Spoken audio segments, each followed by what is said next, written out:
Adisa, you grew up in West Oakland, California? Yes, yeah, I grew up in West Oakland. I grew up in the 70s. Well, I came of age in the 70s in West Oakland, California. My mother lived there. My father lived in Vallejo, California, which is about a 30-minute drive away. And yeah, they split up when I was about 5 years old. But my father was always present in my life. He would come see us every weekend or pick us up every weekend. So I almost had two homes growing up. I'd be like living in Vallejo on the weekends, and I'd be living with my mother during the weekday. And it was a very supportive and nurturing environment. I have one brother and two sisters. Did you go to Marine World? Yeah, in Vallejo, you know about it. Yeah. Oh, yeah. Well, when I grew up in Vallejo, there was no Marine World. Yeah, there wasn't one at that time. It was just like, just a back woody area with a pond. You know, it was Dan Mini Park is what it was called, right? And so we would go there as kids and we'd fish and we would play. We had a tree house there. It was like great. It was just like this expansive land. And then when I got to high school, they built Marine World. And then we'd wake up in the morning, we'd hear dolphins and we'd hear, you know, the seagulls and all that stuff. Because I lived literally maybe about 5 minutes from Marine World. Wow, that close. Okay. Yeah. Well, you said you had supportive parents, even though you were going back and forth.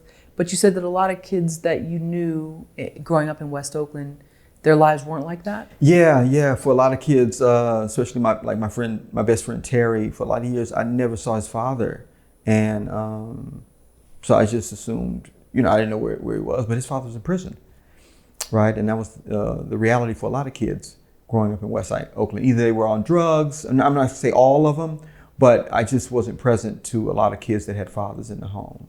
And yeah, for reasons that, I mean, we can get into, you know, black men growing up in Oakland, you know, endangered species and all that. But yeah, but I had a father. He was always stable. He was always in my life. And then sometimes my friends would envy that, right? And what I saw my father do, and I think I have that trait now, he would extend himself to those kids. Sometimes he would give my friends allowances, right? And sometimes if we were going somewhere, he would say, hey, ask such and such to come along. So he became sort of this father figure for a lot of kids growing up in the neighborhood.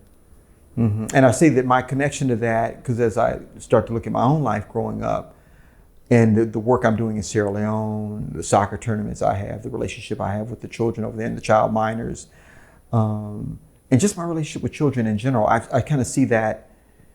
I think I got that from my father. Yeah.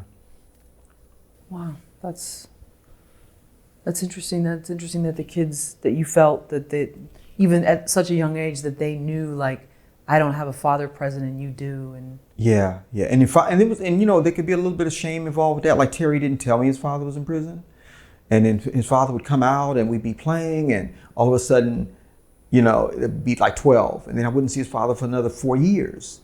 And then I wouldn't see him for another year. And then we'd see him when we were in high school, and then we'd work out at the gym, and he'd show us this workout at the park, and we'd be doing nothing but the bars, and we'd doing this strong little workout. And I said, wow, your father's really strong. We're doing, you know, he's engaged. We're doing this workout.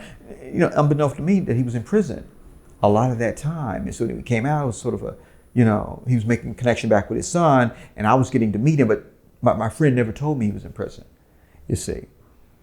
Yeah. So, yeah. I mean, I could say more on that, but I guess, and so in some senses, growing up in West Oakland also, my mother and father protected me from a lot also.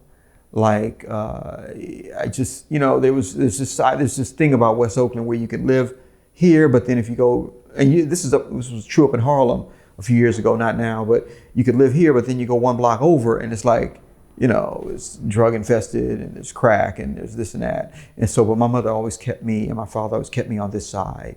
So I never veered. I could never veer over there, you know, and not because of fear of them, but I think it's just because they just instilled in me some really strong values growing up. And they set a good example. Like my father set a really good example of, you know, what to be as a man, and similarly with my mother also. Right. I remember when crack was kind of like becoming a thing. Oh yeah. And so I remember people would always ask for like 10, like, because a rock was around like Oh, $10 or something. Oh, And there was yeah. always a story centered around $10. Oh yeah. Because I grew up in the Bay Area too, and it was the same yeah. thing. You cross one Oh, yeah. part and it was much different. And so I remember this one girl had this elaborate story, and I wanted to believe her, but because she said the $10 part, I was like, you know Right. what? The Right. kids at school had said, oh, the rocks cost, one rock is $10. And So see what just you're alluding to epidemic. now. See, that's when kids know too much too fast. It's like this generation right now with the media. You know, back then you could be living in the hood, and yes, you would be exposed to things that you shouldn't really know about: crack, weed, prostitution. You know, because we were living right off of San Pablo. San Pablo wasn't that far, so you could see prostitutes. You know, sometimes during the day, and so that's when the young kids. You get to be tampering with their minds, and you're giving them too much information. They're losing their innocence, if you will. And so I think my mother and father tried to protect my innocence for as long as possible. But I saw kids a lot younger than me that had lost their innocence a lot earlier. Yeah. Poverty would do that to you too. You know, That's because true. then you start That's knowing, like for me, I never knew where food came from or that we were ever like, didn't have money. You know, but when you're poor, you know you don't have money, or somebody's going to have a conversation in the house around, you know, we don't have this, we have to get food stamps or, you know, EMT. Yeah. Right. Or also too how the parents of the other kids treat you. Yeah. If you're aware enough and you can tell, well, yeah, I'm sorry you can't come to the birthday party. Yeah, we're really Yeah, or there sorry. may not be a birthday party. Yeah, right. Yeah, there may not be a birthday party, you know, so.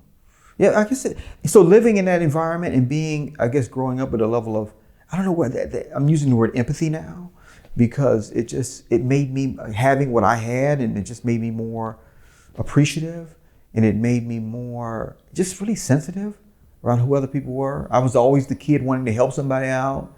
I was always the kid wanting to go the extra mile to make sure somebody's feelings weren't hurt. And that was me. And that was me and my family too, so. If Spike Lee didn't make She's Gotta Have It, would you be a filmmaker today? Wow. Wow. For you to ask that question, that is so poignant. Because it's likely that I wouldn't. It is very likely that I wouldn't. I knew that I wanted to help people. I knew I wanted a career that was going to service my community. It was going to be around, possibly around Black men, you know, and what that looked like. I was always, you know, rites of passage programs or whatever.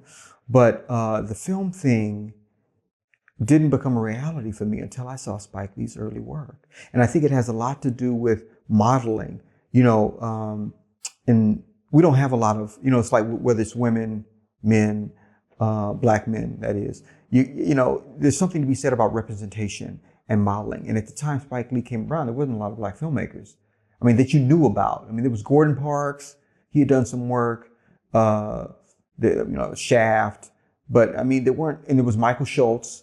You know, he did Cooley High. But these aren't films that like I love the films, but I didn't know particularly that they were a Black man. But it was something about Spike Lee and his signature work when he was doing She's Gotta Have It. He was doing, you know, Do the Right Thing.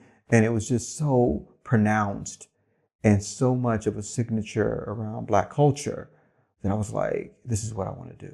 So to answer your question, which is a really good question, I don't know if I would have been a filmmaker. Maybe I think I owe my career to Spike Lee. I don't know if I would have been led down that path. I don't. Yeah. So it's really powerful. I mean, he's had a profound effect on me in terms of that. So you saw the film and then you decided to go to college at NYU Tisch? Yeah. Yeah. Well, I was going back east. I was going to University of Massachusetts. And then I had heard about him making a movie. And then I saw the movie in New York on my way to, you know, I was going to UMass Amherst. I drove cross country with a friend and I was just blown away. And so going into UMass Amherst, which was my junior year, I set the intention. I wanted to be a filmmaker. So I was going to do whatever I had to do to be a filmmaker. So I started taking film classes. I started studying film. I started making films like on film, like 16 millimeter Bolex and crank cameras. And then I had decided I was going to apply to NYU. and I made a student film that got a lot of awards at UMass where I was, and I applied to NYU because Spike Lee went to NYU, and so that was sort of my pulse and my Geiger. He was sort of my North Star, if you will.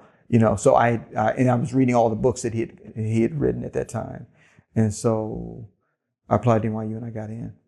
Did you ever get to meet him? I did. I met him first year. Yeah, I met him the first year because he came to there was a woman named Lisa Jones who had written his books, right? She was his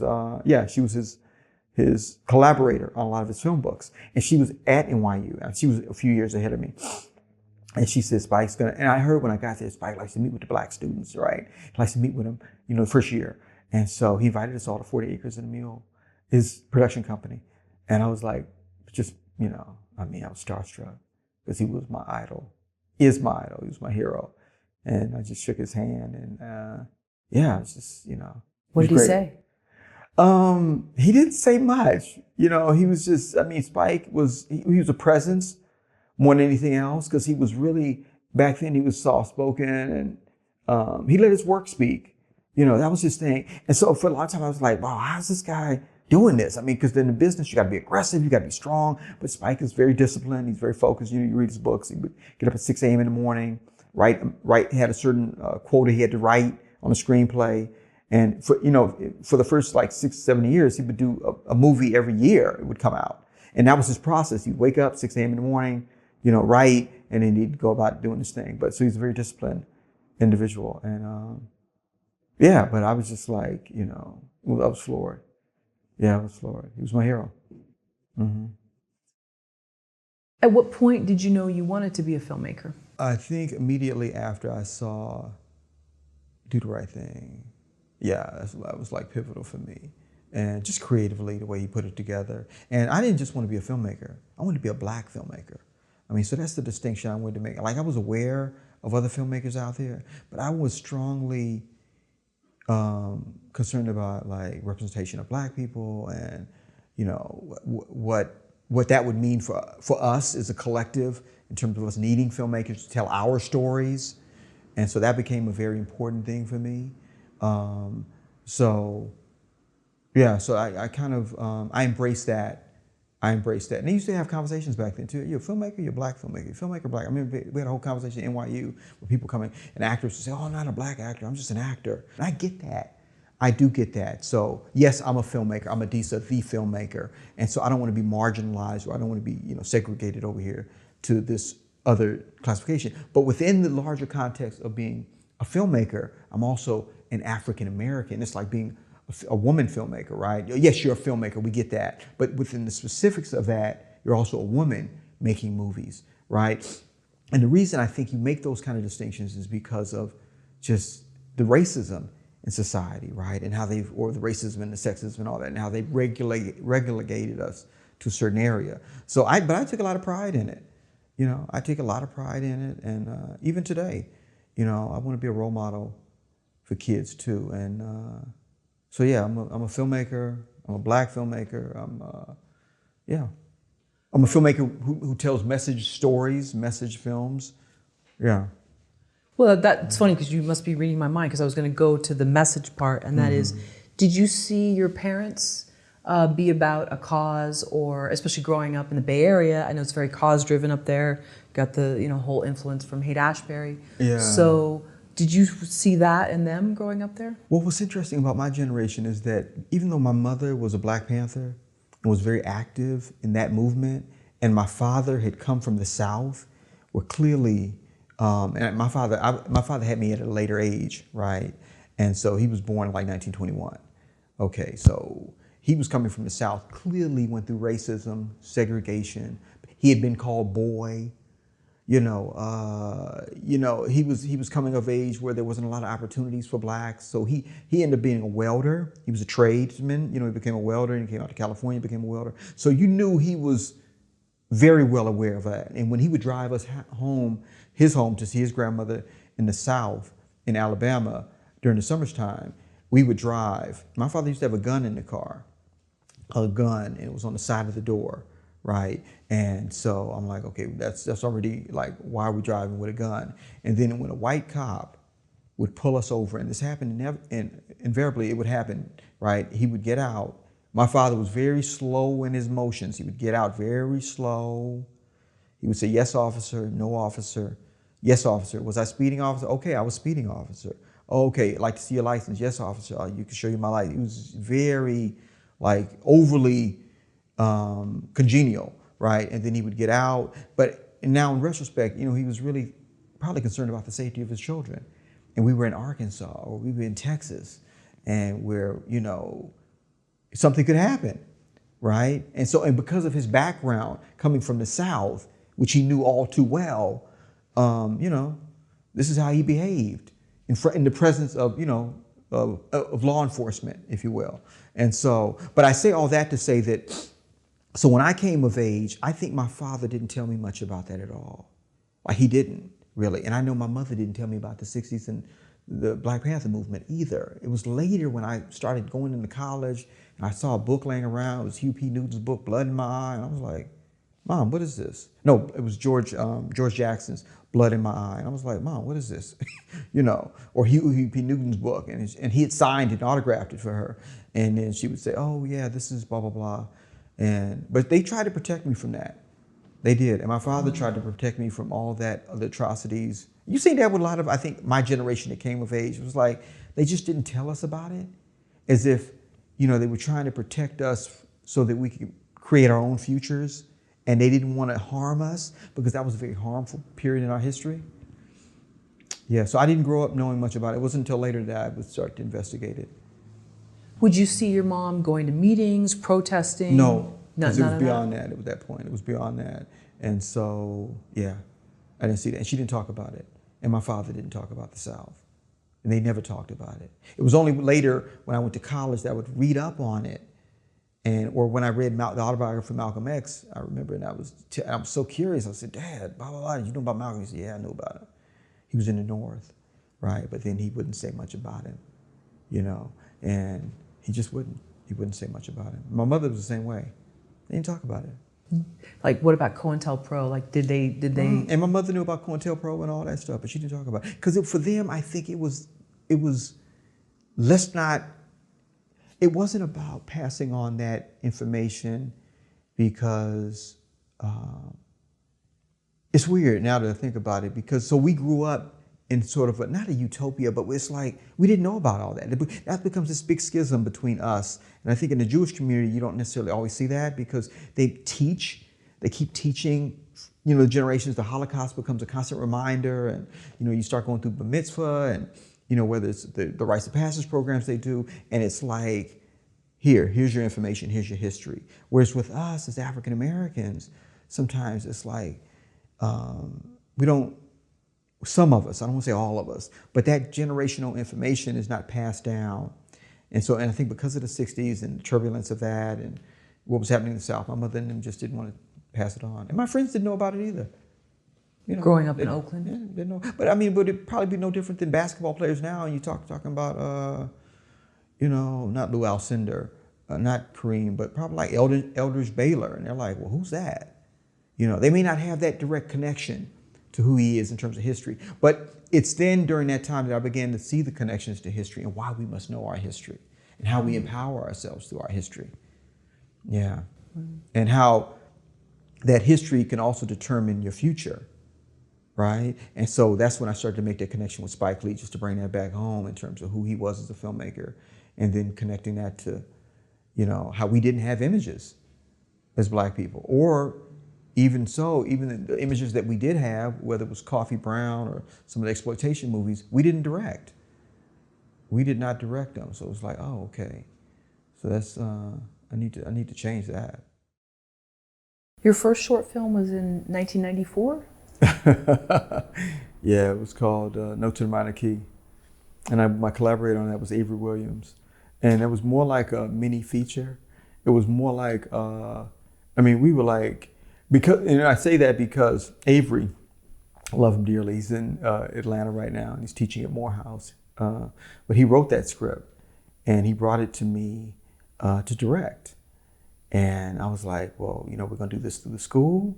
And we sort of did it through the school, but we sort of didn't do it through the school. We kind of broke all the rules, right? We used the school's equipment, but we ended up, so we started the film process there, but then because of some of my earlier work, I had gotten the attention of Disney, Hollywood Pictures, and they had started this discretionary fund program. And so they decided to give us $40,000 to make that movie. And it was a period film set in Harlem, 1947. And we had Keith David in it, we had Harry Lennox in it, both big actors right now. And we were just young kids. Just like fresh behind the ears, 21, 22. Not really knowing a whole lot what we're doing, figuring it out as we go, but just keeping it very professional. And that film went on to win a lot of awards and get me a lot of attention. Got both of us a lot of attention. Wow, and 40,000 in '94. That's a lot. That's a lot. So it's 2019 now, and you are just releasing your first feature film? Yeah.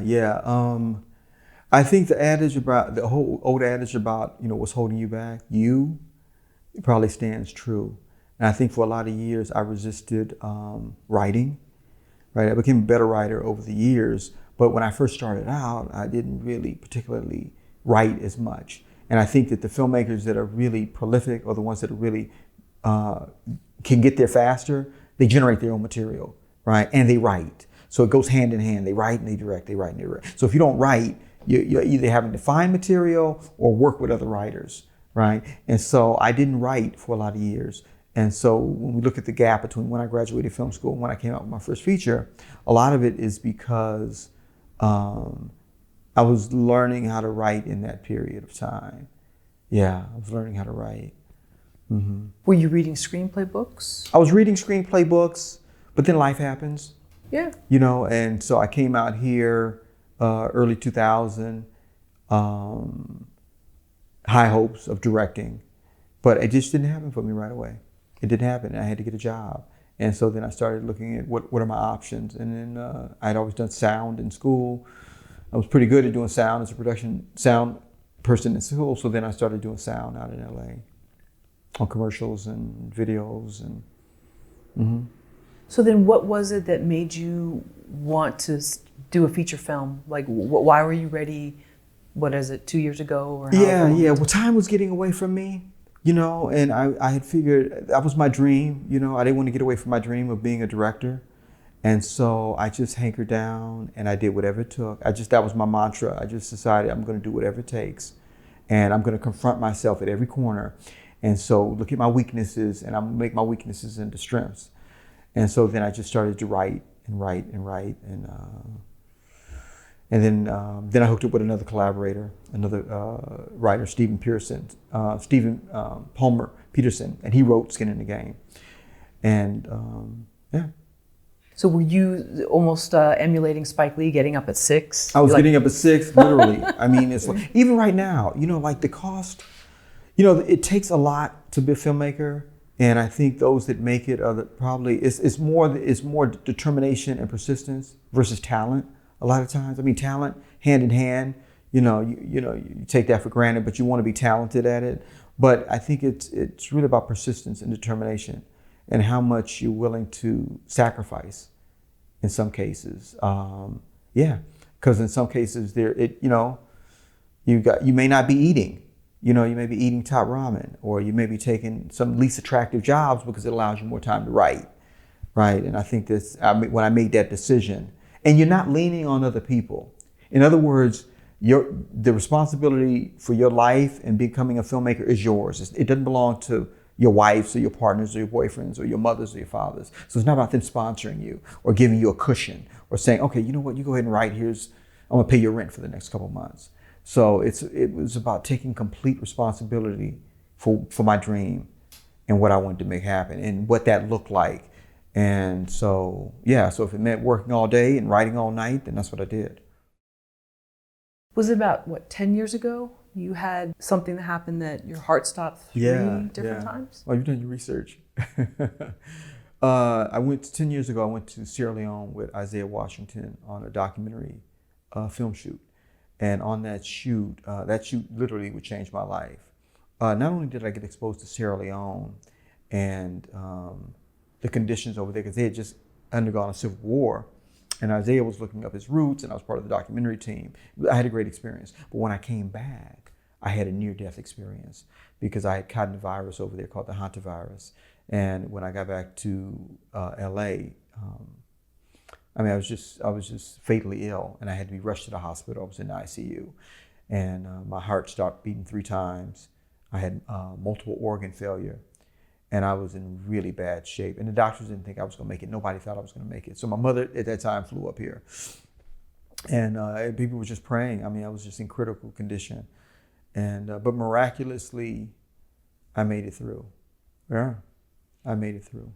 Did they know what it was? They didn't at the time. They didn't. And it was a good thing that I was at what they called, I was at Daniel Freeman Memorial Hospital, and they were like, oh, thank God you didn't go to like Cedars-Sinai. Because at Daniel Freeman Hospital, they could bring in other technicians from everywhere. Like they could bring in people from UCLA, they could bring in doctors from USC to help on my case, right? Whereas I've been at Cedars, they have like clear rules about Cedars-Sinai doctors working there, and you can't bring others in. But because I was at Daniel Freeman Hospital, they were able to bring in other doctors. So nobody knew what I had. All I knew was I had multiple organ failure and my body was shutting down. And this one particular doctor stayed with me, and he had to restart my heart 3 times in the middle of the night. And so, yeah, no, it looked like I was on my deathbed. It looked like I was on my death. And actually, I thought I was on my deathbed too. The only thing kept me going was the fact that, because at one point, I remember myself making sort of this resolve that, like, you know what, if I'm gonna die, my last moments were in Africa. My last moments were playing with children. My last moments were with, like, having fun and sharing of my gifts with everybody, because that's what I was doing in Africa, giving out soccer balls, and I had made some nice relationships over there. So I said, you know what, if I gotta go, then so be it. I had made peace with it, and but it was another plan for me. It was another plan. I'm here. And how long were you in the hospital? I was there for about. I was probably there for about 7 to 8 weeks total, but for like 3 weeks I was sedated, and I was under heavy sedation as the doctors treated me and put me on dialysis, and we just, trying everything to fix me, trying everything to make me better, but nothing worked, and they didn't know. So they said they just had to let it run its course and just let me be, just let me be and sort of let my body fight it, and so yeah. So then when you returned home, did you have any kind of like awakening where like, okay, now because I've been to this point where most people haven't been to there, or they end up going? Things are going to be different now.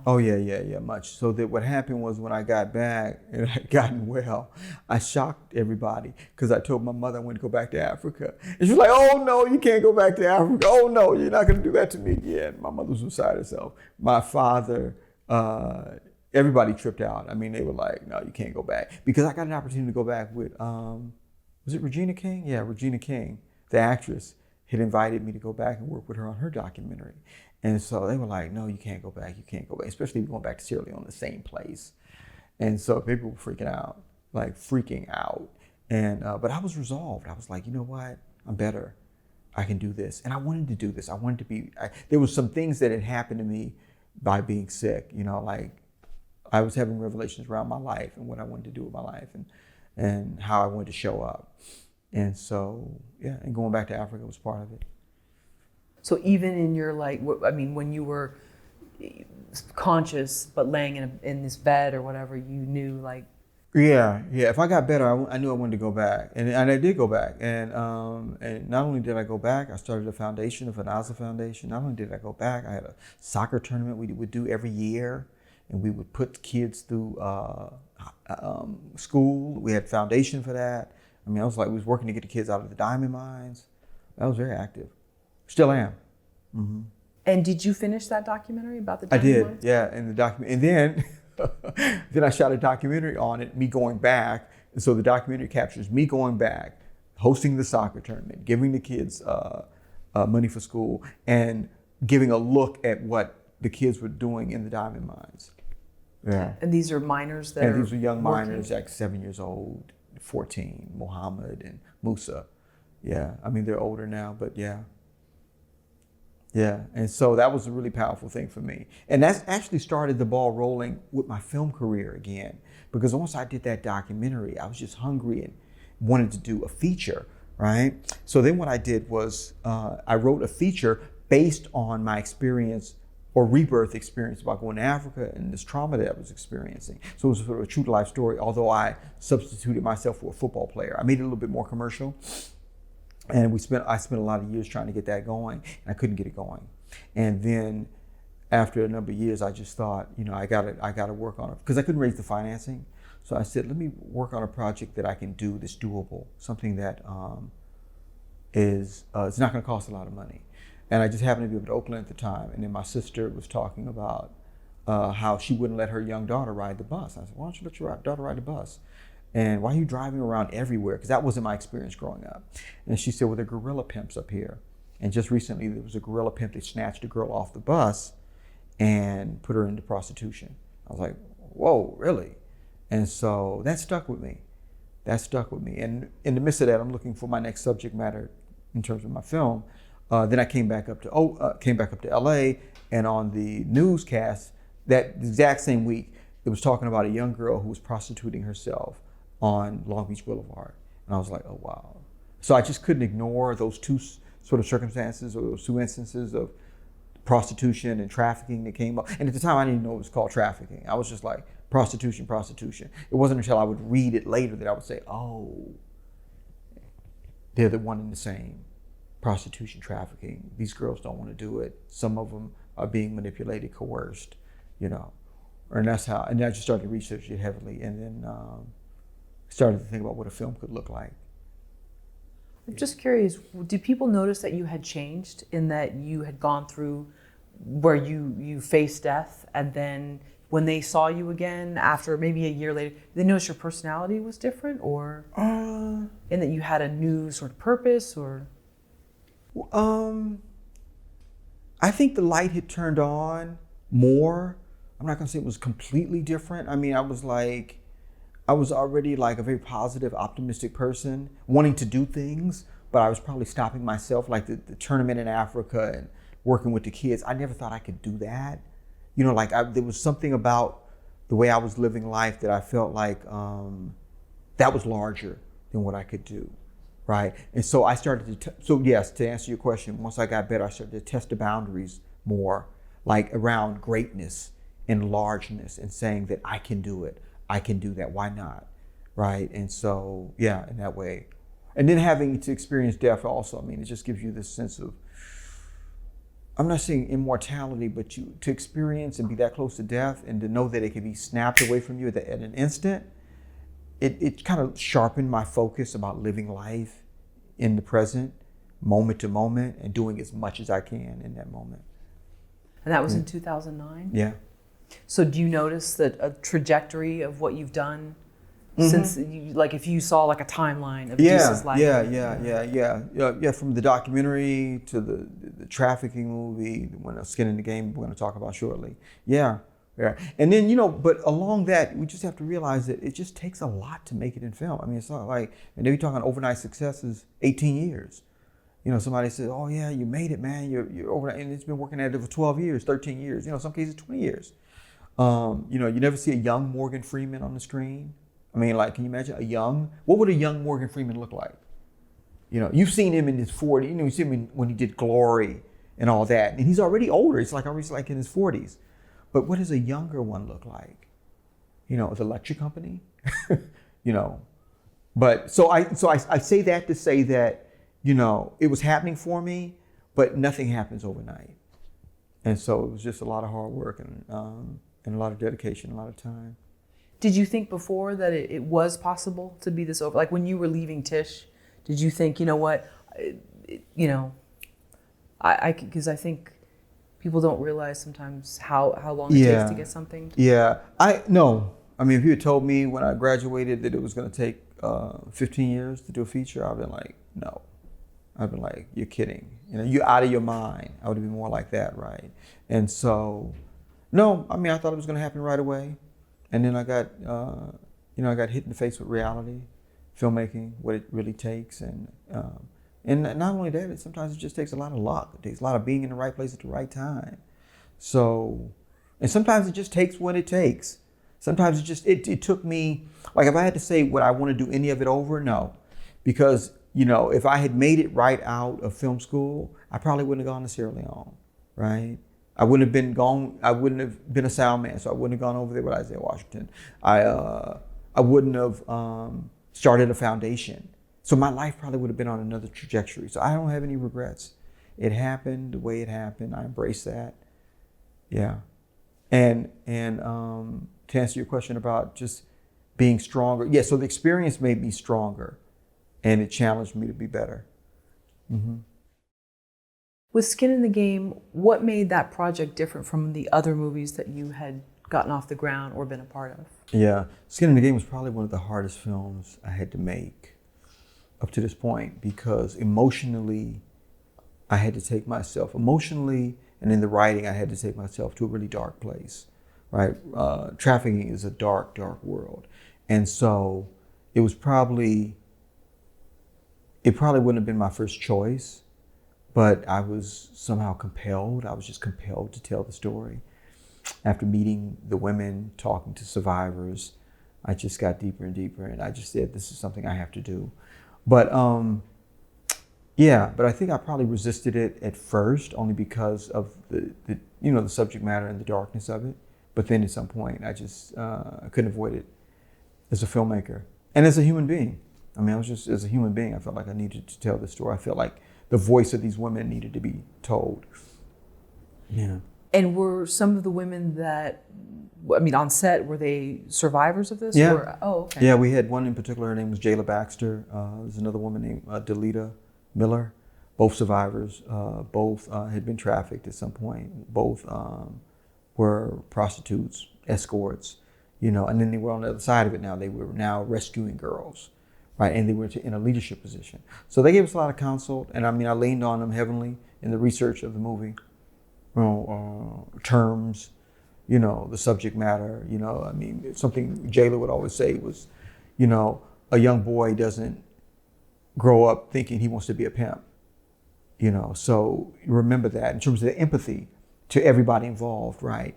And so, pimps have been groomed too, and a lot of times what I've studied in the research, not to give them a pass, but I've found that if you look at their backgrounds and the women sometimes that are trafficked, they're equally the same. No father, abusive father, molestation, right? Neglect, not feeling loved. Yeah, a lot of that stuff, right? And so just empathy. Jayla was just really strong on talking about empathy.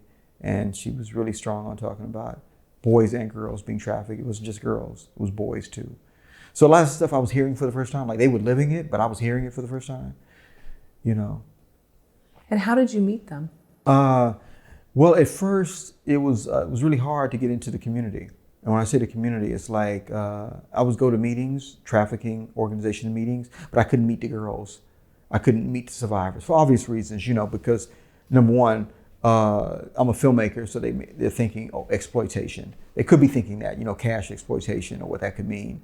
And then I was an outsider. I didn't know anybody. And so then when I tried to talk to some of the girls, it's hard too because a male talking to a young survivor could also be a trigger for her.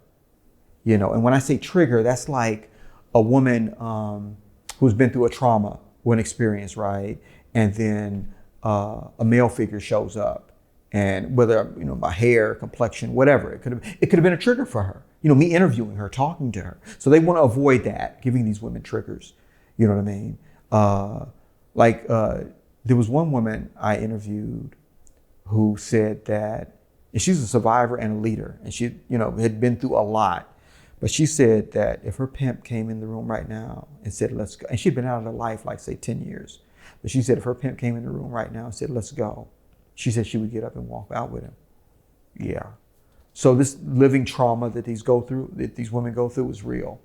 And so I had to, there's a level of sensitivity around that, and having to live and breathe the story for a long time before I was able to put it on paper. Mm-hmm. And you wrote the film? No, I came up with the story. And I kind of did the outline and the treatment. But then Steve Peterson came on and he wrote the script. How did you meet Steve? I met Steve because I was working on the first film. It was called Diamonds in the Rough. This was the one going back to Africa. And Steve had did some work on that script, and I met him through another producer, Tom Shell. And then when we took the script, Skin in the Game, to Howard, who eventually produced it, Howard Bearish over at Can Do Films, we went through a whole nother development process. Yeah, because I had originally wrote the script like, I don't know if you remember the movie Traffic with Michael Douglas, but it was what happened when that movie, it had multiple storylines. Like it was him, it was this. And so that's how I envisioned telling the story of these girls. Like I had one being abducted, I had one had a Romeo pimp who had groomed her into the life. I had another woman that was a seasoned prostitute in there. So it was like these multiple storylines intersecting, right? But then when I took it to Howard Bearish, and Howard is very seasoned at making movies, especially independent movies. And Howard had worked with Ava DuVernay, and he worked with her on Middle of Nowhere and her first film, I Will Follow. And he had films go to Sundance. So he was like the seasoned shepherd producer. And so when I took him the story, he was like, I like it. And he wanted to get involved because he himself had been touched by trafficking also. And he was also coming into this new awareness of what this was, because it was everywhere and it was all around us. And I started to share the story with him. And the more I shared, the more he got enthused and wanted to get behind the film. But he thought it was just too large. Like it was too much going on. It was too many different stories. So his first suggestion was you got to streamline. You got to streamline it and, tell a singular story, right? And this was it was for budgetary reasons. It was for festival reasons, yeah. And it was for good filmmaking reasons at that particular point too. So it's not all over the place, and we didn't have the budget to really support that. And so I went back to the woodshed, and then that's when I leaned heavily on Jayla. And Jayla, I met Jayla. She's a trafficking or survivor and a leader, and this woman she's amazing, an amazing woman, and she's rescued over 5,000 girls. 5,500 boys and girls within an 18-year period. Wow. And I found her, I don't know, by chance, fate, I don't know, you call it, but she was in Watts teaching in her grandmother's or one of her relatives' basement church about how gangs are trafficking young girls. And I saw the flyer, how gangs are trafficking young girls, learn about this and find out how to prevent it. So I went, and wow, she blew me away. And then I met with her afterward, and we talked, and then she became very integral in sort of the development of the way the story was being unfolded now. And she came on board as a consultant, and as a consultant for us.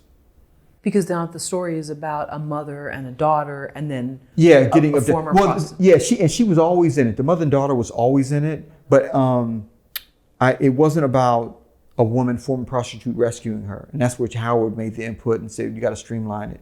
And then we realized that to tell that particular story, I needed to know more about that woman, because I didn't know much about her, the prostitute now rescuing girls. And that's when I started to research and talk to Jayla a lot, and to Lita Miller. Was there ever a time you wanted to give up filmmaking? Wow. You know what? I have to be, in terms of me wanting to give up filmmaking, I don't think there's ever been a time I wanted to give up. Honestly, I mean, there's been hard times. I mean, there's been times where there was one time when I first moved to LA, and I literally lived in 6 different places I lived in 8 different places in 6 months. And there was one time when my friend moved, I moved with him, because I was just couch surfing. I would be here and I'd be here. So, and then there was a time I lived out of my car. Right? Literally, I was just living out of my car. And so I've had some really hard times, but I've never wanted to give up. Never, in terms of, and maybe it's because I just went too far down that road and I was like, oh, there's nothing else I want to do. But the vision of being a director and a filmmaker has always been there, despite, circumstances.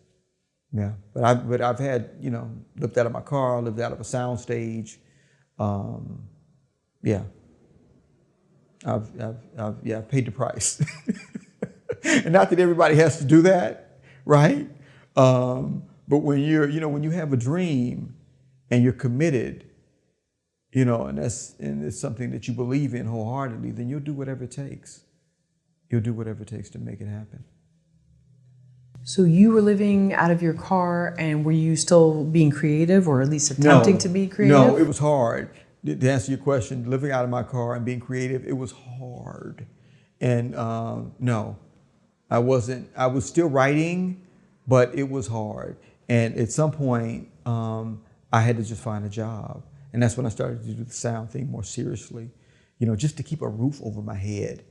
People don't realize how hard it is to be a filmmaker in LA. But when you first get here, you don't know anybody. It's tough.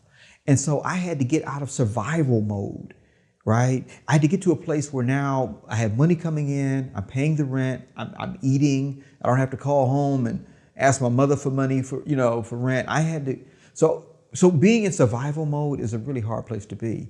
And but LA is not an easy place to break in. It's just not. You come out here, there are a lot of people doing what you want to do. Some more committed than others. Relationships take precedent a lot of time. But when you first get here, who do you know? Right? You're building your foundation. You're building your network, and that takes time. It takes a lot of time. So my advice is sometimes when people first get out here, I'm like, sometimes before you even get here, if you're wherever you are, Idaho or Oakland, California, if you will, to get a body of work, write scripts, have 4 or 5 scripts, or 2 or 3 scripts. Don't just come out here with 1 script, have 2 or 3 scripts, then come out here, right? Then that way you're going to be struggling, you're going to be living, but you've got a body of work. Now you can kind of go out and shop that. But to do that while you're out here, it can be really tough, especially when you're struggling.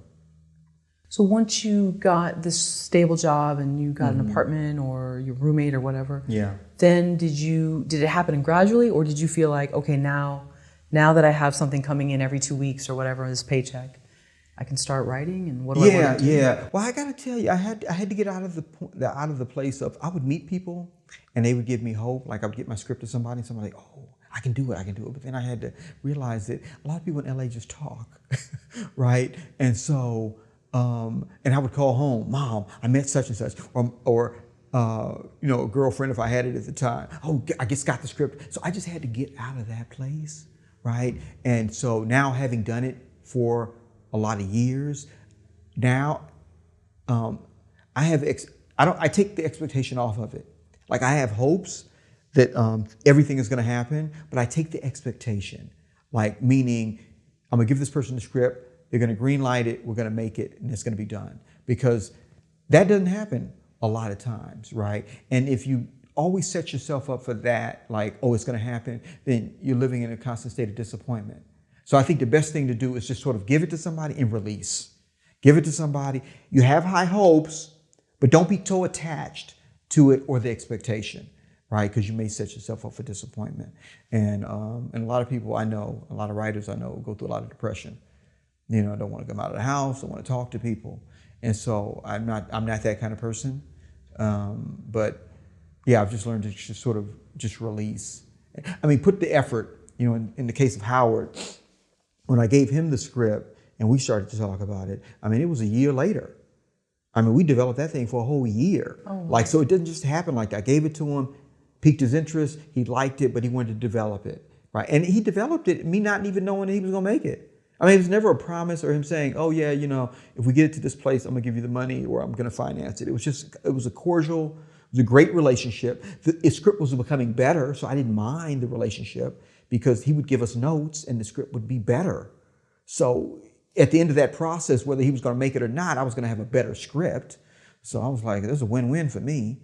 And then, but then at the end of that year, he felt really good about the script and where it was at in terms of place, and he said, let's go ahead and make it. And I think we can make it in, I think it was at that time, it was maybe in August, and he said we can make it in November. And he had another film he was going to do before mine. And then he pulled the trigger on it. Yeah, I always think it's like a kiss of death when somebody says, especially to a young person, I want to help you. Yeah. And I don't mean to sound negative, but you really do have to have your guard up, especially those words. Yeah. Listen, I've met with, since I've directed that film, Skin in the Game, I've met with some big TV directors, right? I won't even name their names. But I don't go in there thinking, oh, they're going to help me, they're going to put me on. That's what some people, young people like that term, being put on. Somebody's going to grab you, you're going to have some kind of Wizard of Oz or boom, and now you're on. And it doesn't happen like that. a lot of times. And then you have to ask, what's it in for that other person? Sure. You know, like I generously give myself to other people now. I want to help other people, you know, but I know it's because it's just part of who I am. But some people aren't built like that. Some people, you know, I mean, they may give you one word of advice and that's it. Don't ask me for nothing else. Right. And some people will go beyond that. But so I've just learned to kind of just take what people can give me. You know, and to the point about meeting with these directors, I don't expect anything from them. Hey, listen, if the guys can tell me what helped them, what worked for them, sometimes that's good enough for me. Yeah. Yeah, I know there was another person that was upset because they felt that the peers around them or the people around them that were sort of peers had made it and that person hadn't. Yeah. And they were upset. They said, they won't help me. Yeah. But at some point, I have to think that someone can't risk their reputation and just trying to pull up their friends too. Well, I've had that happen too. And my conversation around that, especially when it comes down to, well, in general, yeah, it's a tough thing to do because, well, let me back up. I'm gonna say what I wanted to say. So when it comes down to black filmmakers and women filmmakers, I admire what Ava's doing. You know, like Ava's hiring women filmmakers to direct for the first time on her show Queen Sugar, right? And by giving them a shot, and some of these women have done shorts, but most of them have done independent features, but nobody looks at them, right? So then when they take meetings, they're saying at the meetings, TV meetings that is, I want to direct TV. They're like, well, have you ever done TV? Well, it becomes a catch-22. Well, how am I going to do TV if I've never done it? And how are you going to give me a shot if I've never done it? But yet they've done these feature films, right? But Ava is eliminating all that. She's giving women a shot to direct. Qualified women now, women that have proven themselves, you know. But more of us can benefit from that, right? Like more, especially for me, when you're talking about like, I don't want to use the word minorities, but when you're talking about like people that don't traditionally have a shot that have been kept out of the mainstream, right? So then I think you have to set up not just lip service programs, but work with these people, and if they're qualified, to get them in. Sort of creating this new pool of filmmakers, if you will, is that a lot of the filmmakers she's reaching out to have independent films, they've done shorts, so they've done something. So they've qualified themselves on a certain level, right? And now she's giving them access to direct TV. And now, so when they go back to producers in television and say, and a lot of the directors, by the way, have gone on, Sally Richardson, you know, Cheryl Dunye, have gone on to do television beyond Ava, but she's given them that start. But these filmmakers have all paid dues. And I make that a specific point because people don't want to pay dues anymore. They just want to be put on. They want to come out to LA and they want somebody to just, like a fairy godmother, to just come in and say here. Or they want to write one script. Or they want to write 2 scripts and say, oh, I'm ready, you know. And it just takes more than that. I've paid a lot of dues. And I think that people should pay dues, you know. And when I say pay dues, it's really about just getting better at your craft, right? Or doing, you know, sometimes you have to be an assistant before you can be a writer, before you can be in the writer's room, right? Or sometimes you have to be, you know, direct shorts before you can direct a feature, right? So it's about paying those kind of dues. In my case, I don't even know if I look at it as dues anymore. It's more as just a necessary stepping stone to get where you want to be. Like, I've paid dues, but for me now, it's like climbing the mountain. Now I'm here, okay, and now I got to get to here, and I'm grabbing here. And so for me, just because I've done an independent film, I still feel like I'm paying dues. Like I've come a long way, and I want to applaud my efforts and the people around me that have supported me to do this feature film, right? But to do another film at another budget point is going to require another kind of paying dues. So I haven't made it by any stretch of the imagination, right? And what is making it mean anyway? You know, so, I mean, I think we all set our own standard for what success is. And so I'd like to think that I'm successful at this level in terms of having done this feature film. But there's other milestones and other goals that I want to set for myself. Can we go back to just what steps you took either to meet Howard Barish, the producer, or how did what was your like initial pitch to him? Yeah, Howard Barish was an interesting milestone for me because prior to meeting Howard, I had developed scripts and written scripts, but I was always in the mindset, remember I'm learning about filmmaking, but I'm in the mindset, I'm gonna get it to an independent, I'm trying to raise independent financing, right? And for me, that looks like my mother maybe giving $10,000 if my mother had it, or a friend giving $5,000, or just finding money like that.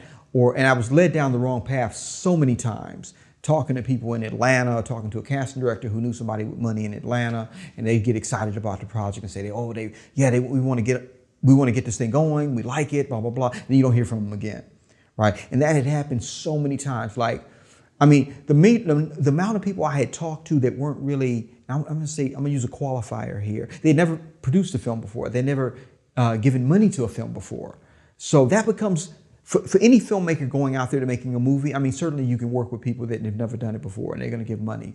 But I think it's just a better fit if somebody's done it before. Like you take your film or script to a production company that makes it, or you take it to another company that makes movies. Like, they have a history of that, right? Versus, okay, let me take it to this person. Let's take it to this person. And I had done that for years. I don't know why, but I was doing that for years. And I was always reaching dead ends. Okay, and this is before GoFundMe and all that. But so I had worked on the script, and I met with a camera guy, a friend of mine, and he had worked with Howard. He'd worked with Howard on a few projects, so he knew Howard, right? And the camera guy said, yeah, I think I can get it to this guy, Howard Barish. He makes movies, and because he did some stuff with Ava Duva. I mean, the guy didn't even know who Ava DuVernay was, right? He's like, he's a friend of mine, right? He's like, yeah, he did some stuff with Ava Duva. I said, DuVernay? He said, yeah, that's her. I said, really? So I got excited immediately because I was like, oh, Howard Barish, he said stuff with Ava DuVernay. And I had already studied up on Ava, right? I knew who Ava was. And Ava at that time, I think was Selma? Was she doing Selma? Yeah, she was shooting Selma. And she was in the middle of shooting Selma, or she had shot Selma. And so I was like, yeah, if you can make the introduction, please. And so he made the introduction, and Howard called me, and I sent Howard the script first. And then it took Howard a while to read it. But you learn that in this business too. People are not pressed to read your script. You're not going to give it to them. They're like, oh yeah, I want to read it over the weekend. It just doesn't happen. And so you learn I'm even more detached now, but back then I was still like, has he read it yet? But I know I'm patiently like, okay, don't call him in a week. Don't call him in 2 weeks. But then I think I called him in like maybe 3 weeks later. And he said, oh no, I haven't read it yet, but I'm going to get to it. And then the next call, he called me. And he said, I read your script. And I didn't know Howard from Adam, right? Howard's a really nice guy. Like, he's really cool. He's really like unassuming. You wouldn't know that he has a BAFTA award, or that he's been nominated for an Emmy, or that he produces these big CW campaign commercials. I mean, you just wouldn't know it. And so that's what I liked about him. Like, he's really like just low key and unassuming. And so he just had an off the cuff chat. Yeah, I liked your script. He said, it's okay. He says, why don't you come in? We can talk. And he invited me down to the office. And I came down to the office and I met with him. And I think we kind of just hit it off right away. Again, he's just a very unassuming, low key kind of guy. And, he talked about Ava, the journey of making independent films and why he was passionate about supporting younger artists, new emerging filmmakers, and how he was just committed to that. I mean, he was committed to that. He did it with Ava, and so he took the film, took the script, and then we started to work together at that point in terms of developing it. And like I said, it took over a year to get it to where we needed it to be. And during that point, I would just rewrite it, and I would give it to him, and he would give me notes, and I'd rewrite it and give it to him, and he'd give me notes. And so we went back and forth for, a few drafts until we got it to where we needed it to be. And you emailed him initially? Is that right? Or yeah, I emailed him, or did I call him? I think I called him. Oh. I don't know. Sometimes I write the emails, but it's like, it depends. Because I don't want to catch people off guard. When you call them right away, it's like, oh, hello, who? They have to adjust themselves, and I don't want them to play pretend and all that stuff. So, but I think in Howard's case, because Brian, the guy I met, set up the introduction, I think I called him. Or maybe emailed him. I don't know. It could have been an email actually. And he gave me his number and he said, let's talk. It may have been an email. Sure.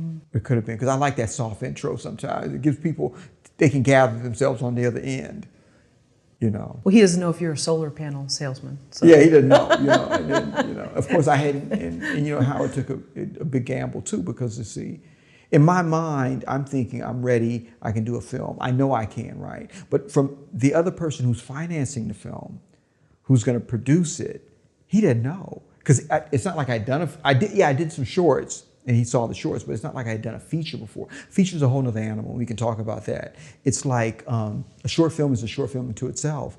But a feature, in terms of shooting it, we did ours in 17 days. The actors following first act drama, second act, third act, and then arc of characters, and then just the stamina as a director to show up every day with a game plan. It takes something, you know, and everybody, and sometimes you can fail on the job.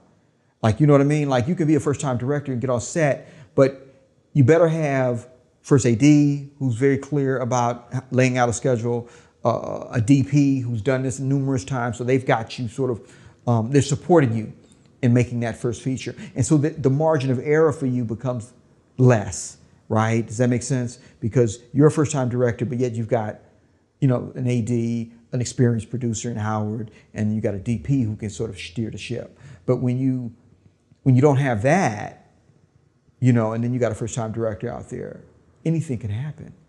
So you don't know. You know, you become an unproven talent until you've done it. You know, and so I knew I could do it.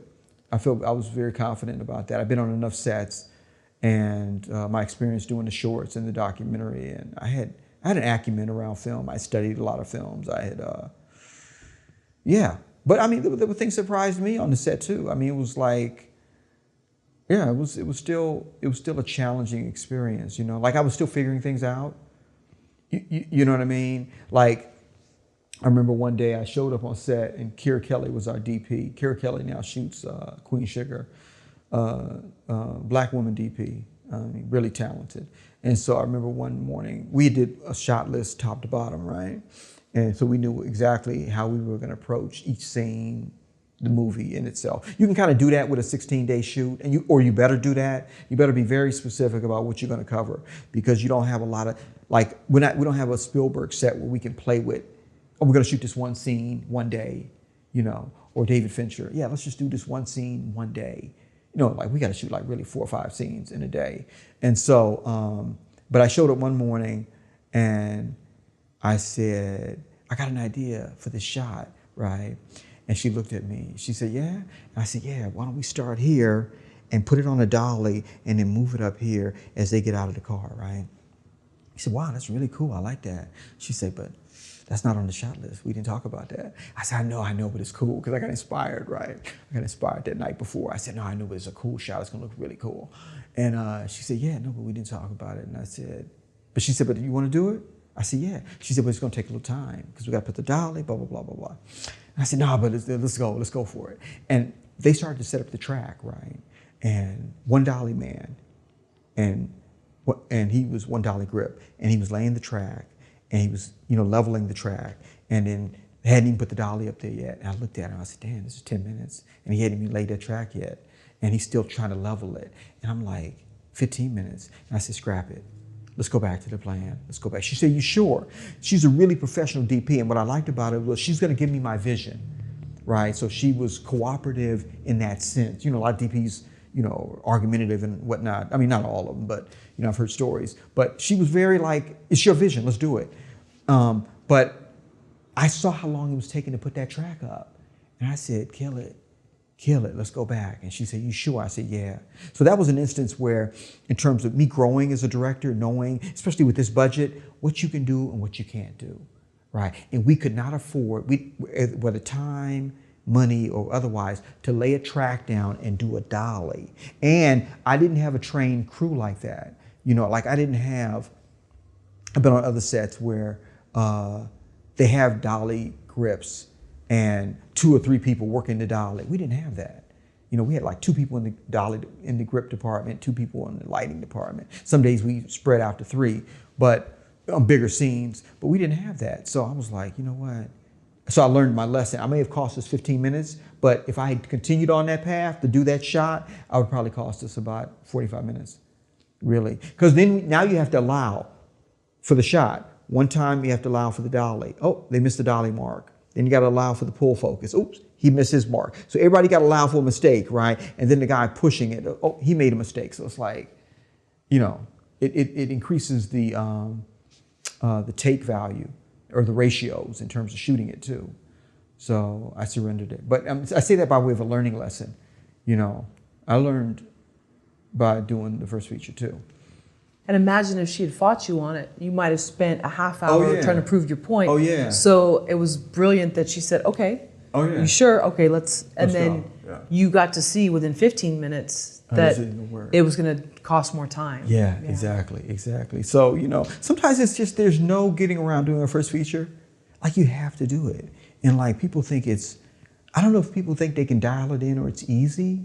I don't.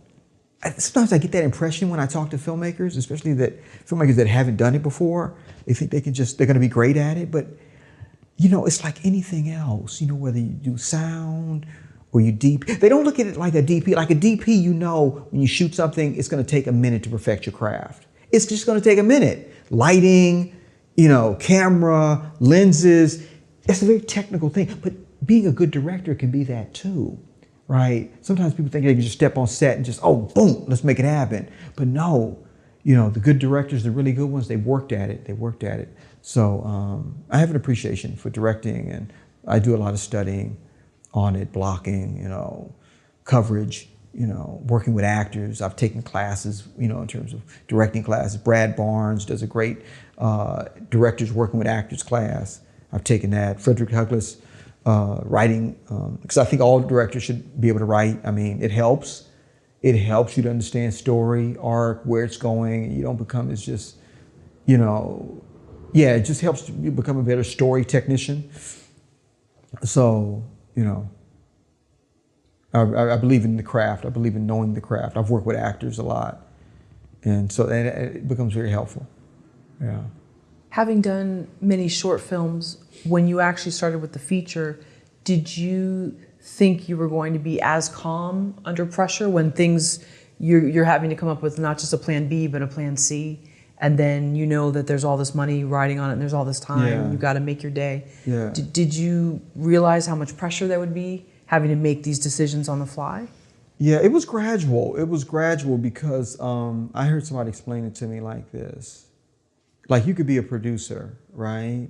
And say somebody's driving you, there's a driver, and he drives you to, no, this is a better example. Okay, so you're going to school, right? And so your mother's driving you every day. She's driving you every day to school. You're just kind of sitting there, you're on your phone, you're talking, or you're on the email and blah, blah, blah. And you've done this route to school like a million times, right? And then one morning your mother says, okay, you drive. And all of a sudden you're like, which way am I going, right? So it can be like that a little bit. You know, like I've been, even though I'd been on a million sets and I had worked as a sound technician and, you know, I've AD'd. It's not, you know, but to be in the seat of directing, it's a whole different conversation. The decisions that are being put on you, the questions, I mean, you get a million questions a day, right? And then having to just be very clear about your shot and then being able to walk away from a scene saying, we got it, or we don't got it. We need to stay longer, right? Or how, okay, I shot this, I took more time than I needed to. I really gonna screw myself up at the end of the day. So now I have to think about a oneer and how I can make my day that way. So, I mean, it was challenging. I mean, it was challenging at times. You know, I was getting that muscle up, you know, to become, I was getting that muscle. I think I came with a lot of strong stuff. Like I work with actors a lot. And so that was sort of easy for me, you know. Technically working with the equipment I had a handle on that. I think it was the scheduling and kind of knowing how long things would take, like the action sequences I did. Like I did not know it was going to take as long as it took. And so when we did the schedule, and so I'm sitting there as the AD's doing the schedule, and he's saying, yeah, this is, and I'm signing off on it, and I'm signing off on it basing, I don't really have the experience. I mean, I haven't done the action, right? But I'm signing off on it basing, yeah, it should take that long, There's a difference between that and having experience doing it, right? That's why you go on to do your second feature, your third feature, you're like, no, I need more time. No, that's not gonna work. Oh yeah, I can cut that. Yeah, we can get that in the early point and we're done.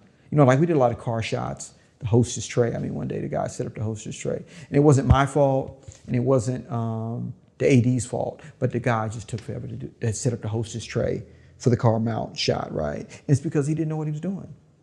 He just did not know what he was doing, and it took him a long time. Or I shouldn't say, he was green. He wasn't an experienced guy. So that's the other thing when you work with independent or lower budgeted films. Sometimes you're not getting the cream of the crop, right? So you're getting guys that, trying to break in, trying to, elevate themselves in their own careers. But this is where they are right now. So the guy just took forever.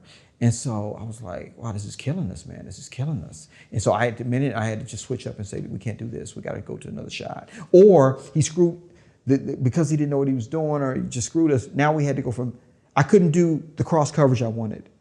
Now I had to do one coverage, right? From one side of the car. And so now, and I learned this when we were doing this, the actors already known this because they had played, they had been on a lot of sets. You got to give credit to actors, man. I mean, the really good ones, they do this a lot and they know what to do. So when they played the scene, they played to this camera. So even though I'm side angle, they played this way, right? And so the camera covered their performance in a way where they knew the blocking, right? In the car. Now, the minute I said to them, I think we have time to go to the other side, they were like, whoa, we played for this camera. You switch. If we'd known you were going that way, look, we could have played it like this. She could have turned, but we thought it was going to be one angle. You see? I was like, got it. So we just stuck with the one shot. Yeah. I learned that, you know what I mean, on the set that day. I was like, okay. So actors, they know, but I always like to inform my actors anyway. This is the blocking, this is the shot, blah, blah, blah. But the minute I say we're going to switch it and go another way, they were like, but we played it this way for this camera. It looks beautifully for that camera. But if they had known we were going two cameras, guess what? They'd be turning like this, turning like that. Yeah. So, yeah. There's no getting around doing a first time feature. And I don't think, and listen, you can do a lot of preparation. But until you're on that set, until you're there the first day, it still becomes a first-time feature experience. Yeah. Just be as prepared as you can be and surround yourself with good people. And we did that. And Howard, having done this a number of times. Sometimes I'd get to set in the morning, I'm seeing Howard moving to Jenny. He's a hands-on producer too, so not only that. And he used to be an AD. So he was an AD in Canada for a lot of years before he became a producer. So the last 2 days, we lost our AD because he was sick. He just got, I think he had some kind of food poisoning or whatever. Not from the set, but, he got sick. And so Howard had stepped in. And guess what? Both days, we managed to wrap before schedule, like an hour early, both days. And he was so efficient and on time. And it was just like, I was like, Howard, how did I? He said, hey, man. But he knows how to AD, he knows how to run a set. So I was blessed to have him as a producer on my first film. Can we talk about the time frame and the conversation that you had with Howard about developing or redeveloping the script for Skin in the Game? Because he saw it, he said, I like it, but... Yeah. So Howard had liked it and he had, there was no commitment. There was no commitment that he was going to make it. There was no, we were just doing the dance, if you will, And at the time, because it was benefiting the script and because it was becoming better, I was like, okay, this works, you know what I mean? But I didn't know if he was going to make it or not. I didn't know at the end of this journey. So I was still sort of, still trying to find a way to do it independently, like, if you will, like I was still trying to raise $100,000 here. I thought maybe we could have done it for $200,000. So I was like, okay, well, maybe at one point I was thinking we can do it for $50,000. So I was like, because I was just, I don't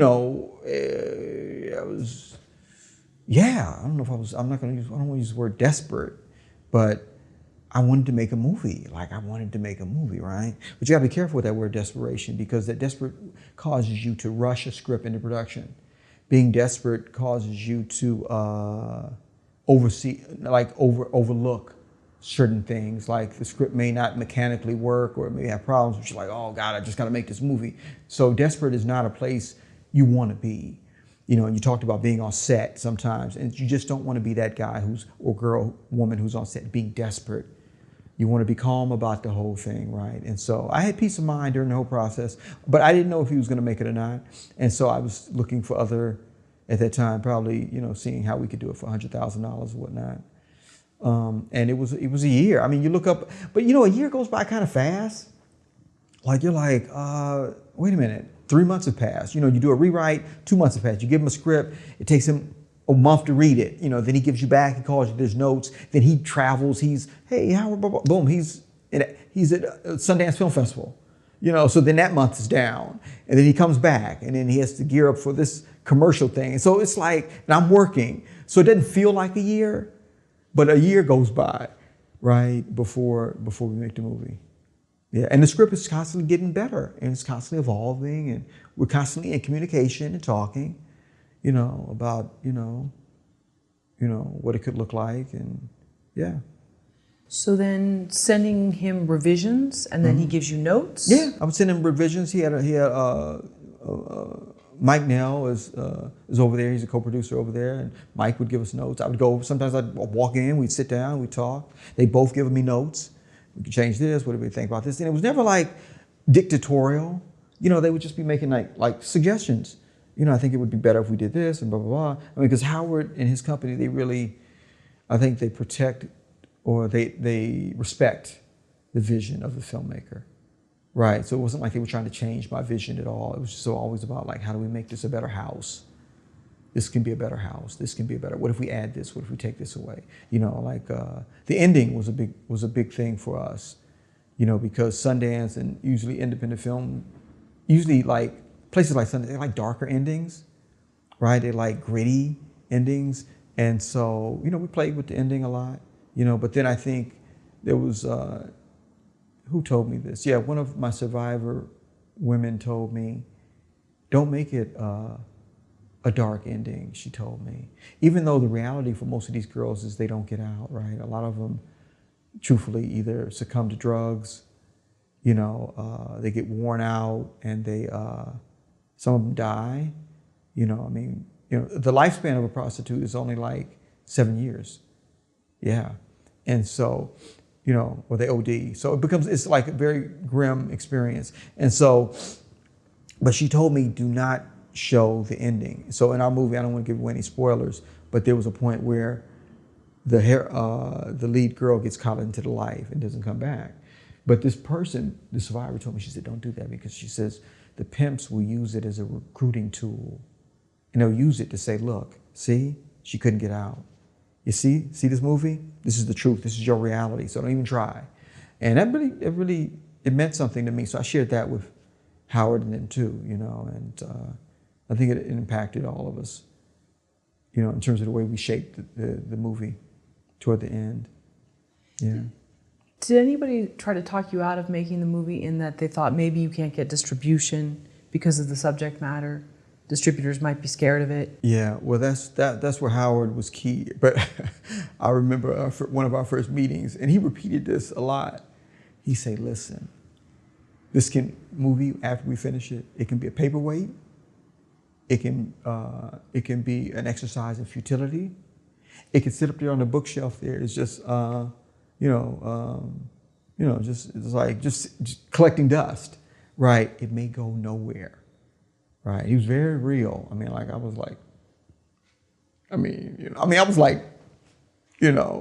because that was my thinking, right, at all. But he's an experienced producer, and he's done this a number of times.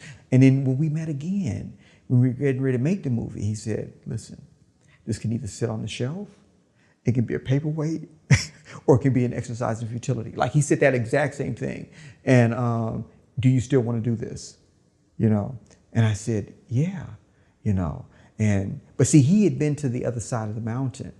He had been the journey before, so he knew, right? So even now, as we get skin in the game out there to audiences, and it's been a great journey. It's been a great journey, right? But we didn't get into Sundance. We didn't get into Tribeca. You know, we didn't get into Toronto.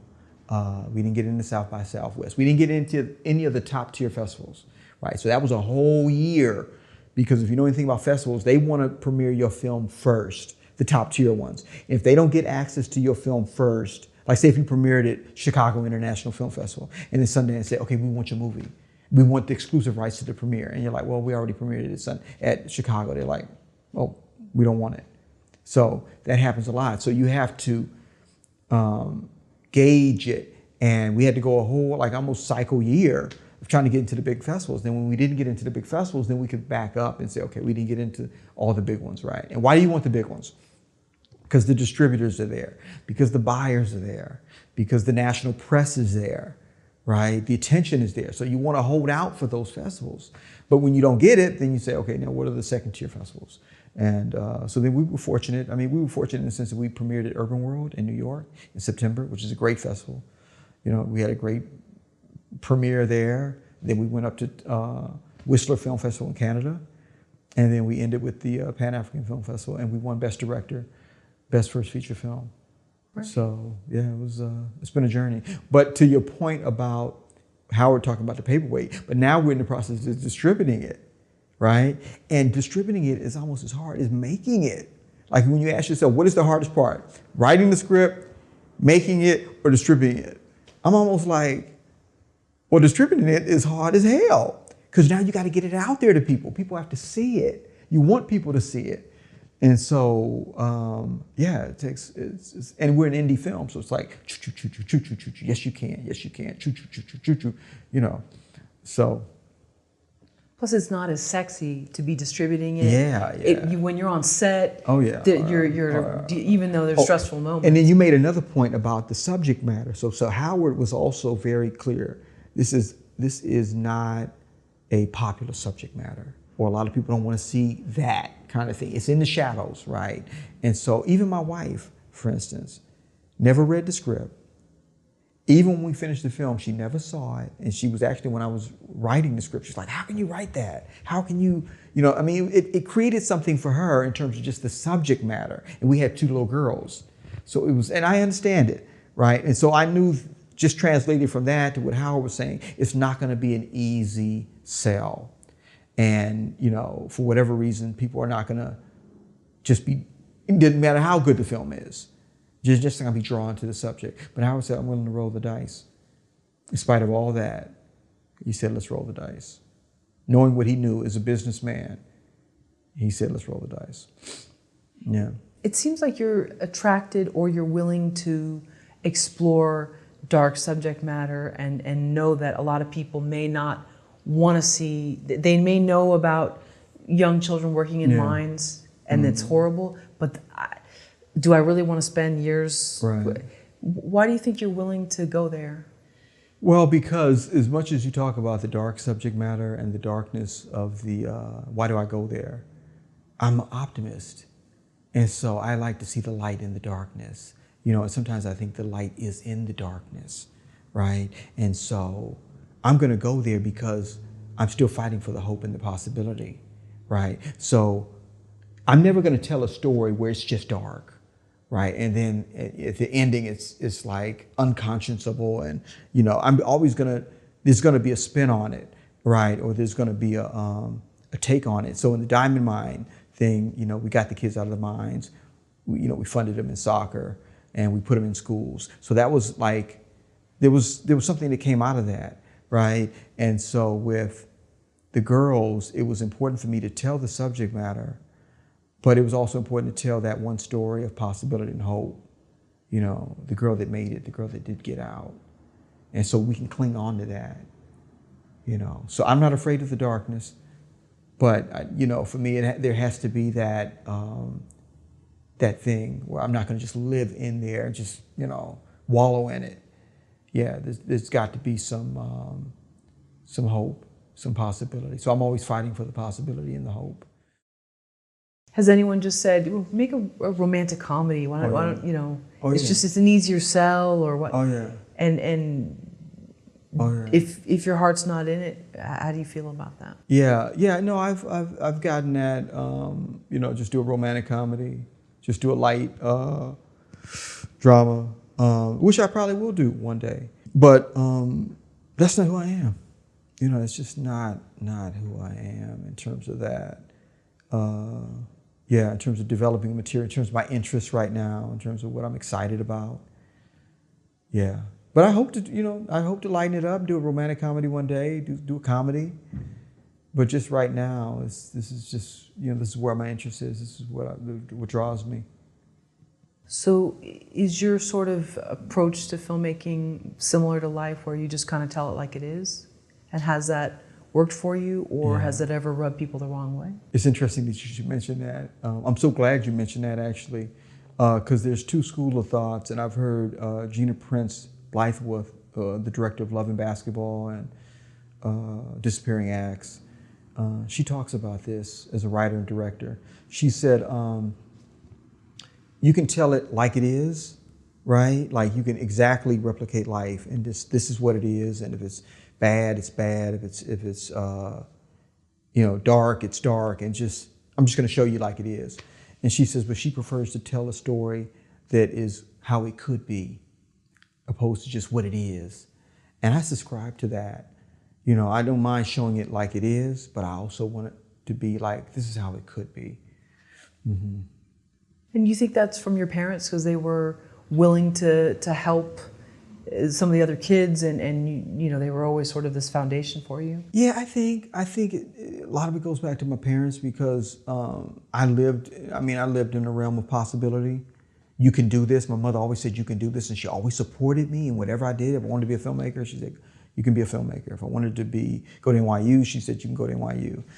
So she's always been in my corner, even when sometimes she's like, when I wasn't a sound man, you need to join the union. You need to be in the union. You need the foundation, you need security. I was like, oh, Mom, I need to stay loose. I need to be, I can't be like in the union, because then that means I'm a sound man. I can't be too much I can't be considered that. And even though I'm in the union now, right? But I became in the union at one point. But I was like, no, I need to stay loose. And so, but they've always created a level. They've always supported me in a way where I could create possibility. And so I think, it filters down into my work, where I don't just want to show what is, but I also want to show what's possible. Was the first day on set for Skin in the Game more emotional than any of the short films that you had reported to or done on your own? Yeah, I think you talk about the first day, but I got to tell you, there was probably 2 periods where I cried. I just couldn't believe this was happening. I mean, like that kind of cry. Like I was very grateful of having had the experience. I had a moment. Usually when you're shooting a film, there's no moments to do anything but like, let's keep marching ahead. Let's keep marching ahead. And once you get that ball rolling, it's like you're rolling. Next day, second day, third. So it's like. But there were 2 days where I probably paused, and some tears came in my eyes, because I was just so overwhelmed with the fact that this was happening, and I was grateful, and it was sort of victorious for me in the way that all this 15-year journey was culminating into this, And then what happens too is you've been told no so many times that you get beat down by the no, and so that when the yes happens, sometimes there's a disbelief, like, is this really happening? Is this really happening? And so it took a moment to sink in that this is really happening, and I'm really directing my first feature. So yeah. Wow. Yeah. Did it get in your head at all, like mess with you a little bit, or then once the train was going, you were just the thing is, that's the thing about it. Once the train is moving, it's moving, and you're the leader.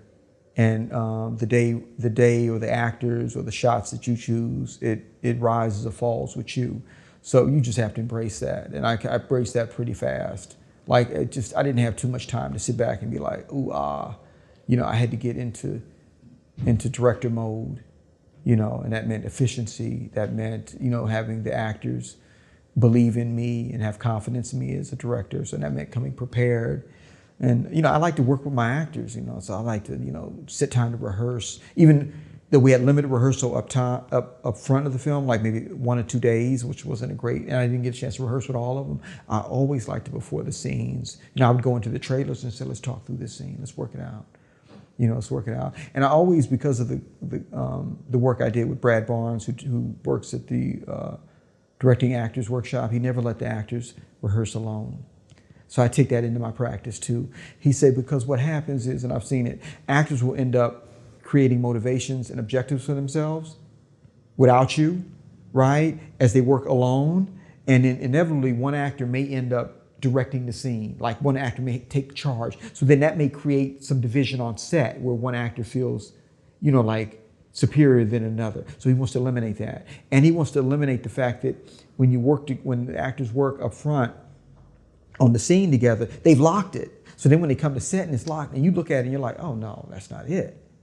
That's not it, So it may be good for them, but it may not serve you as a storyteller, as a director for the overall picture, or maybe not even for that particular scene. So I don't like them to work together beforehand. They can run lines, but that's it. But don't start sitting there talking about, okay, I'm gonna do this, and no, don't do that. Let the director come in and do that and shape the scene. What are the biggest lessons making this film has taught you? Wow, hindsight is 20/20.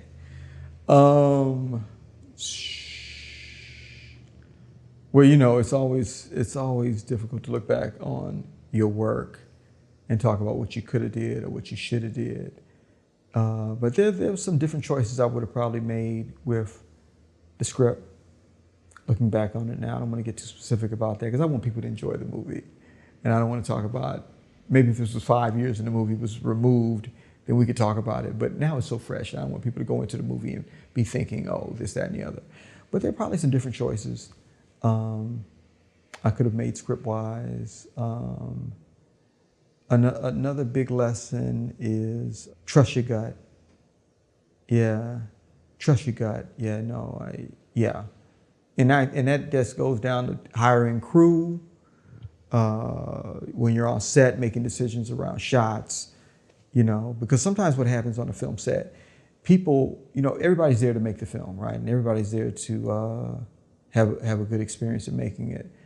But for some of us, at the end of the day, they just want to go home, right? And also their level of investment, sometimes they're just like, if you say we're going to wrap at 12, they're like, oh, let's go home. You know what I mean? And so you may get one shot in the scene and say, let's wrap at 12. So just to really trust yourself, and you got to hold to your guns. And sometimes that means being, no, we don't have it. We need to keep working, and we got to keep, and I did that a few times with the scene because I'm not one to shoot a bad scene. And so if the scene is not working, and I've done that, I had to shut the set down. One time we were at Duco's house and the dialogue wasn't working. We put the scene up and it was not working. And I could tell, sometimes you can tell if it's the dialogue or if it's the actor's delivery or it's the scene itself that's lacking something, right, in terms of a point of view. But the dialogue wasn't working. It was just not working because when Steve had wrote it and I worked with him on, in terms of the direction of the script, it was slow. But then when we shot it, it was an action. But Duco had held a gun up. It moved fast. The scene was moving really fast. So all the words that he was saying and that she was saying back, it just didn't work, right? And so I had to shut down the scene and I told everybody, take 5, take 10 minutes. Just take 10 minutes. And we're under the clock. We're constantly under the clock as we're shooting, right? And so you want to do these kind of things beforehand, but we didn't have a chance to rehearse this ahead of time, so I had to kind of rehearse it on set. And then when we played the scene, I was like, this isn't working. And the actors knew it wasn't working. See, that's sort of the best part about it too, is that actors know it's not working, right? And they're seeing if you know it's not working. And so if it's not working, you got to fix it. So I pulled everybody off set. We went into another room and I started to rewrite the scene. Right then there, okay, boom, that works. Boom, that works. Okay, boom, no, take that away. Run it again. Boom, that doesn't work. Okay, say this. Okay, boom, let's put you here. All right. And the actors have already done their work. Focus, intention, what I want from the scene, the objective. They've done that, right? So, but then it may be honing that objective more, right? Or it may mean in this case, we don't need you to say nothing. Just feel it. And it registers, right? And so we did that. And then when I put the scene up, magic. it was magic. I think the actors were proud of it. I was proud of it. I mean, and the crew was, because the crew was proud too, because ultimately nobody wants to shoot garbage, you know what I mean? Like, they don't, I mean, you can put people in front of the camera, you can put a director there, but if you're shooting it, I've been on enough sets too, where if it's just bad, it's like, it's bad, you know? We don't want to shoot that. It doesn't do anything for anybody. So, but you know, so I learned to trust myself in those situations. I learned to trust myself, and then do what it takes to make the scene work.